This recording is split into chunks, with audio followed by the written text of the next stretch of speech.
Dr. Muhammad Akram Sheikh, former Federal Minister and Deputy Chairman, Planning Commission.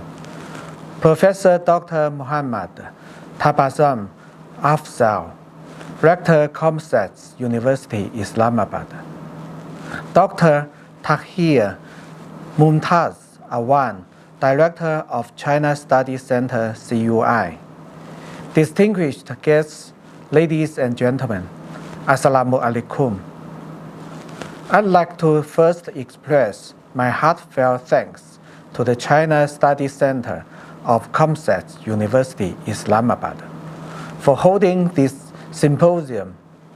The day after tomorrow, we will celebrate China's National Day.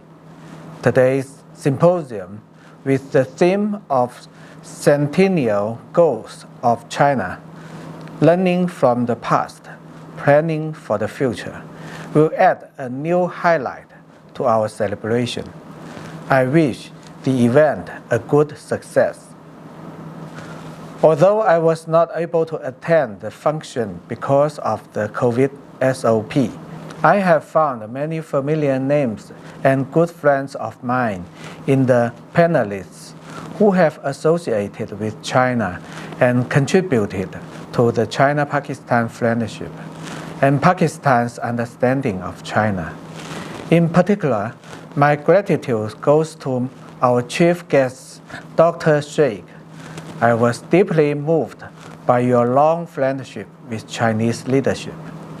It is the efforts made by generation after generation that make the friendship grow from strength to strength over the past 7 decades. As you all know, this year marks the 100th anniversary of the founding of the Communist Party of China. On July 1st this year, General Secretary Xi Jinping solemnly declared that China has realized the first centenary goal of building a moderately prosperous society in all respects.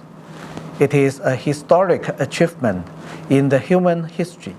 The people-centered approach carried out by the CPC has empowered the 1.4 billion Chinese people with pride and confidence.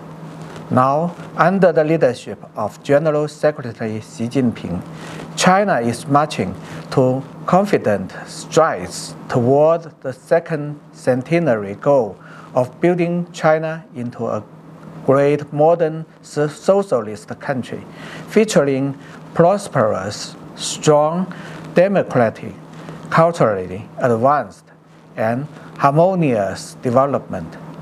It is very clear that China will continue its peaceful development, the reform and the opening up policy, mutual learning from the world while adhering to its own development path.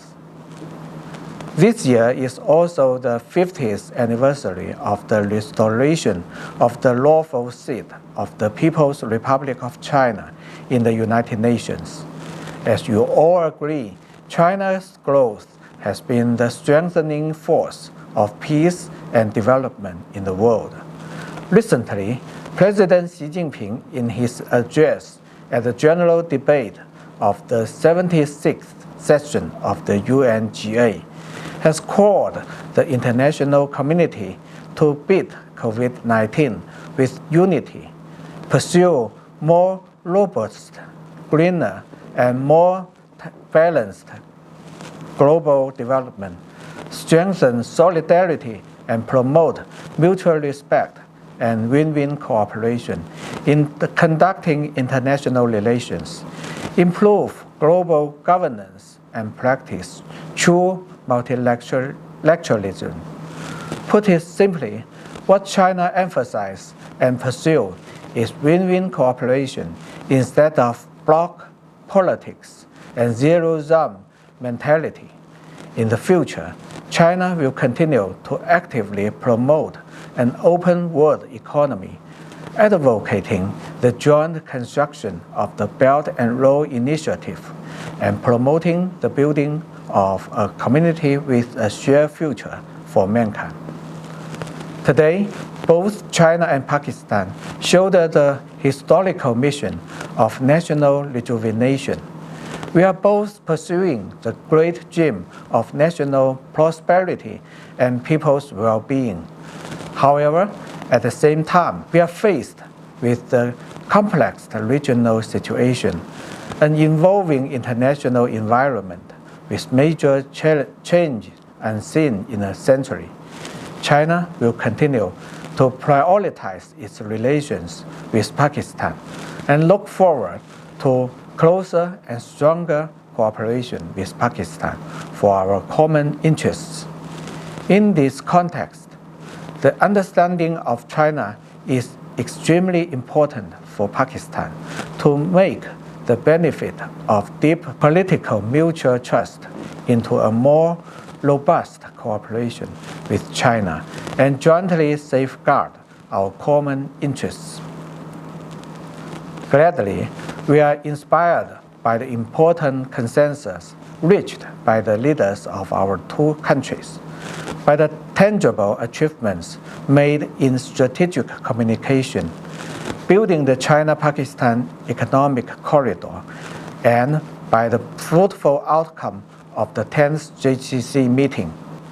There are more to be done in the future, and I wish the friends of China to play a bigger role in projecting China and China-Pakistan cooperation. I'm convinced that with the joint efforts of the two governments and the two people, we will build a closer China-Pakistan community with a shared future in the new era. Once again, I wish the symposium a great success. Thank you.